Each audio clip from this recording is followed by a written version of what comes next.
ట్రెక్టాక్స్ ఛానల్కి ఘనస్వాగతం. తెలంగాణ ఎన్నికల్లో అతిపెద్ద సంచలన విజయం నమోదు చేసిన ఎమ్మెల్యేగా నిలిచి రెండు తెలుగు రాష్ట్రాలతో పాటు ప్రపంచవ్యాప్తంగా రాజకీయాలంటే ఆసక్తి ఉన్న అందరికీ హాట్ టాపిక్ అయ్యారు మామిడాల యశస్విని రెడ్డి. ఆమె విజయం సాధించింది మామూలు నాయకుడిపై కాదు. 1983లో రాజకీయాల్లోకి ప్రవేశించి 40 ఏళ్ల ఘనమైన రాజకీయ ప్రస్థానంలో ఎన్నో విజయాలు సాధించడంతో పాటు 1994 నుంచి ఇప్పటి వరకు అంటే దాదాపు 29 ఏళ్ల నుంచి ఓటమెరుగని సీనియర్ తెలంగాణ నేత ఎర్రబెల్లి దయాకర్ రావు గారిని ఏకంగా 47,634 ఓట్ల భారీ మెజారిటీతో మట్టి కరిపించి అందరినీ ఆశ్చర్యపరిచారు యశస్విని. అయితే ఆమె విజయంలో అత్త ఝాన్సీ రెడ్డి గారిది కూడా ఎంతో కీలక పాత్రని చెప్పుకోవచ్చు.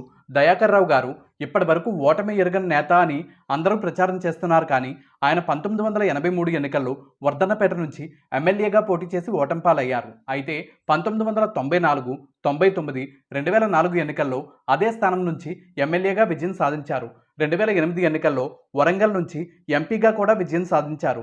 ఆ తర్వాత 2009లో కొత్తగా ఏర్పడిన పాలకుర్తి నియోజకవర్గం నుంచి, అలాగే 2014లో కూడా తెలుగుదేశం పార్టీ అభ్యర్థిగా బరిలో దిగి ఆ నియోజకవర్గం నుండి విజయం సాధించడమే కాకుండా ఆ పార్టీలో కీలక నేతగా వ్యవహరించారు. అయితే మారిన రాజకీయ పరిస్థితుల నేపథ్యంలో ఆయన 2016లో తెలుగుదేశం పార్టీని వీడి టీఆర్ఎస్ పార్టీలో చేరి 2018 ఎన్నికల్లో మరోసారి ఏకంగా 53,053 ఓట్ల భారీ మెజారిటీతో ఘన విజయం సాధించి సంచలనం సృష్టించారు. ఆయనపై పోటీ అంటే దాదాపు ఓటమి ఖాయమని అంతా భావించేవారు. అలాంటి నాయకుడిపై కేవలం 26 ఏళ్ల వయసున్న యశస్విని గారు విజయం సాధించడంతో ఆమె ఇప్పుడు ప్రపంచవ్యాప్తంగా రాజకీయాలంటే ఆసక్తి ఉన్న తెలుగువారందరి దృష్టిలో ఒక లేటెస్ట్ సెన్సేషన్గా నిలిచిన నేపథ్యంలో యశస్విని రెడ్డి గారి జీవితంలో ఎవరికీ తెలియని అత్యంత ఆసక్తికరమైన అన్ని విషయాలు ఈ వీడియోలో తెలుసుకుందాం.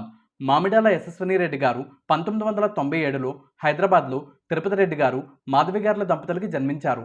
హైదరాబాద్లోనే పుట్టి పెరిగిన యశస్విని గారి సొంతూరు మాత్రం నాగర్ కర్నూలు జిల్లా వంగూరు మండలం దిండిచింతపల్లి గ్రామం. అయితే వారి కుటుంబం హైదరాబాద్లో స్థిరపడింది. యశస్విని గారికి ఒక చెల్లి కూడా ఉంది. చిన్నప్పటి నుంచి ఎంతో చురుగ్గా అలాగే అందంగా కూడా ఉండేవారు యశస్విని. స్కూల్లో మంచి మార్కులు తెచ్చుకోవడంతో అందరూ ఆమెను ఎంతగానో ఇష్టపడేవారు. మరోవైపు యశస్విని గారి తల్లిదండ్రులు కూడా ఇంటికి పెద్ద కుమార్తె కావడంతో ఆమెను ఎంతో గారాబంగా చూసుకునేవారు. చిన్నప్పటి నుంచి యశస్విని గారికి ఎవరైనా కష్టాల్లో ఉంటే ఆదుకోవడం, సామాజిక సేవా కార్యక్రమాలు చేయడం, రాజకీయాల్లో పాల్పంచుకోవడం అంటే ఎంతో ఆసక్తి ఉండేది. హైదరాబాద్ ఎల్బీ నగర్లో ఉన్న శ్రీ చైతన్య హై స్కూల్లో తన 10th క్లాస్ పూర్తి చేసిన ఆమె ఇంటర్మీడియట్ తర్వాత హైదరాబాద్లోనే ఉన్న Shreyas institute of engineering and technology నుంచి 2018లో బీటెక్ పూర్తి చేశారు. యశస్విని ఎలక్ట్రానిక్స్ అండ్ కమ్యూనికేషన్ విభాగంలో తన బీటెక్ డిగ్రీని పూర్తి చేశారు. బీటెక్ పూర్తయిన ఒక సంవత్సరంలోనే అంటే 2019లో యశస్విని గారి వివాహం ఝాన్సీ రెడ్డి గారు, రాజేందర్ రెడ్డి గారి కుమారుడు రాజా రామ్మోహన్ రెడ్డి గారితో ఎంతో వేడుకగా జరిగింది. వివాహం జరిగేటప్పటికి యశస్విని గారి వయసు కేవలం 22 సంవత్సరాలు మాత్రమే. యశస్విని గారి పెళ్లి ఎంతో ఘనంగా జరిగింది.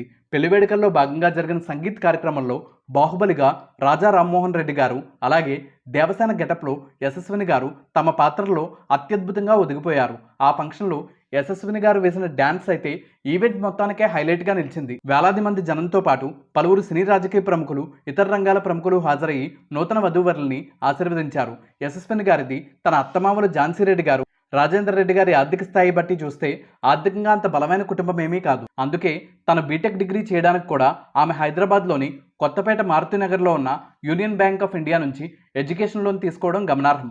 ఇప్పటికీ కూడా ఇంకా 1,28,931 రూపాయలు లోన్ కట్టాల్సి ఉందని ఎన్నికల అఫిడవిట్లో ప్రకటించారు యశస్విని.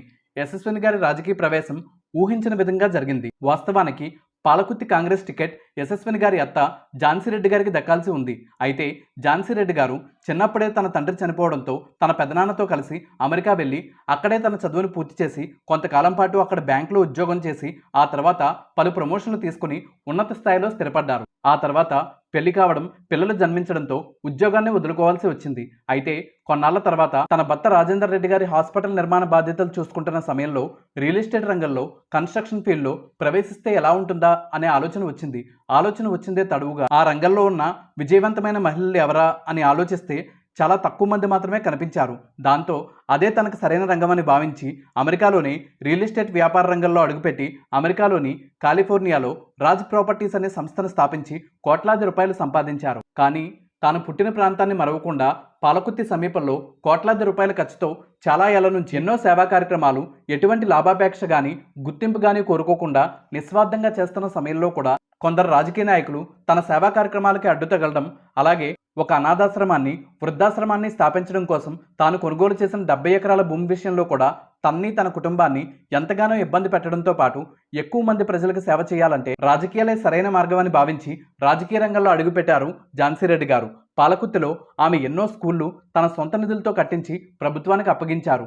పేదలకి నాణ్యమైన వైద్యం అందాలనే ఉద్దేశంతో హాస్పిటల్, లైబ్రరీలు, పంచాయతీ భవనాలు నిర్మించడంతో పాటు ఎంతో మంది పేద విద్యార్థులకి ఆర్థిక సాయం అందించడం, మహిళలకి ఉపాధి కల్పించడం కోసం శిక్షణ ఇప్పించడం, ఇది అది అని కాకుండా ప్రజలకి ఏది అవసరమో అన్నీ చేశారు. అయితే ఎన్నికల్లో పోటీ చేయడానికి ఆమె అమెరికా పౌరసత్వం అడ్డంకిగా మారింది. దాంతో భారత పౌరసత్వం కోసం ఆమె దరఖాస్తు చేసుకున్నప్పటికీ కూడా ఆమెకి పౌరసత్వం రాకుండా చేస్తే ఎన్నికల్లో పోటీ చేసే వీలుండదనే ఆలోచనతో ఆమెకి సమయానికి పౌరసత్వం రాకుండా పలువురు రాజకీయ నాయకులు అడ్డుపడడంతో తన కోడలు యశస్విని గారిని తనకు బదులు రాజకీయ బరిలో దించాలని నిర్ణయించుకున్నారు ఆమె అత్త ఝాన్సీ రెడ్డి గారు. అయితే అప్పటికి అమెరికాలో ఉన్న కాలిఫోర్నియాలో తమ సొంత సంస్థ అయిన రాజ్ ప్రాపర్టీస్లో ఆఫీస్ మేనేజర్గా, ఫైనాన్స్ మేనేజర్గా పనిచేస్తూ ఎంతో బిజీగా ఉన్న యశస్విని గారు తన అత్తగారు ఆదేశించగానే వెంటనే పాలకుర్తి నుంచి పోటీ చేయడానికి అంగీకరించారు. దానికి కారణం యశస్విని ఒకటే చెప్పారు: పెద్దవాళ్ళు ఇచ్చిన ఆస్తి మాత్రమే కాదు, వారి ఆశయాల్ని కూడా పంచుకోవాలి అని. పెళ్లి తర్వాత తన భర్తతో కలిసి అమెరికా వెళ్లిపోయిన యశస్విని గారు ఒక కుమార్తె మాన్వీకి కూడా జన్మనిచ్చారు. మాన్వీకి ఇప్పుడు 3 సంవత్సరాలు కాగా తన కుమార్తెకి అమెరికా పౌరసత్వం కూడా తీసుకున్నారు యశస్విని గారి దంపతులు. యశస్విని గారికి రాజకీయాలు కొత్త అయినప్పటికీ, అమెరికాలో అంత ఐశ్వర్యంలో ఉండి వచ్చినప్పటికీ ఎన్నికల్లో కాంగ్రెస్ పార్టీ టికెట్ దక్కించుకున్న తర్వాత ప్రచారంలో ప్రతి ఇంటికి వెళ్లడం, ప్రజలతో మమేకమవ్వడంతో పాటు అనర్గళంగా సభల్లో మాట్లాడుతూ ఎటువంటి జంకు బొంకు లేకుండా ఎర్రబెల్లి దయాకర్ రావు గారు లాంటి సీనియర్ నాయకుడికి వ్యతిరేకంగా ఆమె పోటీలో తలపడిన తీరు అందరినీ ఎంతగానో ఆశ్చర్యపరిచింది. యశస్విని గారి అత్త ఝాన్సీ గారు కూడా ఎన్నికల ప్రచారంలో భాగంగా కోడలు వెన్నంటే ఉన్నారు. యశస్విని గారు తాను ఎన్నికల్లో గెలిస్తే ప్రభుత్వం నుంచి వచ్చే నిధుల్ని ఎటువంటి అవినీతి లేకుండా అభివృద్ధి పనులకు కేటాయించడంతో పాటు ఎమ్మెల్యేగా 5 ఏళ్ల పాటు తనకి ప్రభుత్వం నుంచి వచ్చే జీతంలో కూడా ప్రతి రూపాయి ప్రజల సంక్షేమానికి వినియోగిస్తానని, ఆ వినియోగించిన ప్రతి రూపాయికి బహిరంగంగా ప్రజలకు లెక్క కూడా చెప్తానని ఆమె ప్రకటించడం కూడా తనకి వచ్చే డబ్బుల్నే ప్రజలకు పంచుతాననే వ్యక్తి, ఆర్థికంగా ఎంతో సంపాదన చూసిన వ్యక్తి ప్రజాసేవలో మంచి పేరు తెచ్చుకోవడమే లక్ష్యంగా రాజకీయాల్లోకి వచ్చిందని భావించి 2023 ఎన్నికల్లో పాలకుర్తి ప్రజలు యశస్విని గారిని బ్రహ్మాండమైన బంపర్ మెజారిటీతో గెలిపించారు. 2023 ఎన్నికల అఫిడవిట్లో ప్రకటించిన వివరాల ప్రకారం యశస్విని గారి పేరు మీద మొత్తం 3,10,00,000, ఆమె భర్త పేరు మీద 52,96,00,000 వరకు ఆస్తులున్నట్టు ప్రకటించారు. తెలంగాణ ఎన్నికల్లో ప్రధాన రాజకీయ పార్టీల తరపున పోటీ చేసిన అభ్యర్థుల్లో అతి చిన్న వయసున్న మహిళగా నిలిచిన యశస్విని గారు భవిష్యత్తులో తన సేవా కార్యక్రమాల్ని తన అత్త ఝాన్సీ రెడ్డి గారితో కలిసి మరింత విస్తృతపరిచి మరింత పేరు ప్రఖ్యాతులు సంపాదించుకుని రాజకీయాల్లోకి రావాలనుకునే ఎంతో మంది యువతకి స్ఫూర్తిదాయకంగా నిలవాలని మనస్ఫూర్తిగా కోరుకుందాం. ఇదండి మన వీడియో. ఈ వీడియో మీకు నచ్చిందా? నచ్చితే మాదొక చిన్న విన్నపం, మన ఛానల్లో మనం చేసే ప్రతి వీడియో వెనక ఎంతో కష్టం ఉంటుంది. ఆ కష్టానికి మీరు ఇచ్చే ప్రతిఫలం మన ఛానల్లో ఇతర వీడియోలు కూడా ఒకసారి చూడండి. మన వీడియోస్ అండ్ కంటెంట్ మీకు నచ్చితే మీ లైక్స్, కామెంట్స్, షేర్స్తో పాటు మన ఛానల్ని సబ్స్క్రైబ్ చేసి పక్కనే ఉన్న బెల్ ఐకాన్ని ప్రెస్ చేసి ఆల్ నోటిఫికేషన్స్ యాక్టివేట్ చేయడం ద్వారా మన ఛానల్ కుటుంబ సభ్యుల్లో ఒకరిగా చేరిపోండి. ఇంకా మన ఛానల్లో ఎలాంటి వీడియోలు రావాలనుకుంటున్నారో, ఎవరి బయోగ్రఫీ వీడియో చూడాలనుకుంటున్నారో తప్పకుండా కామెంట్ సెక్షన్లో తెలియజేయండి. ఈ వీడియోని చివరి వరకు చూసినందుకు ధన్యవాదాలతో మీ మిమిక్రీ ప్రవీణ్. Thank you.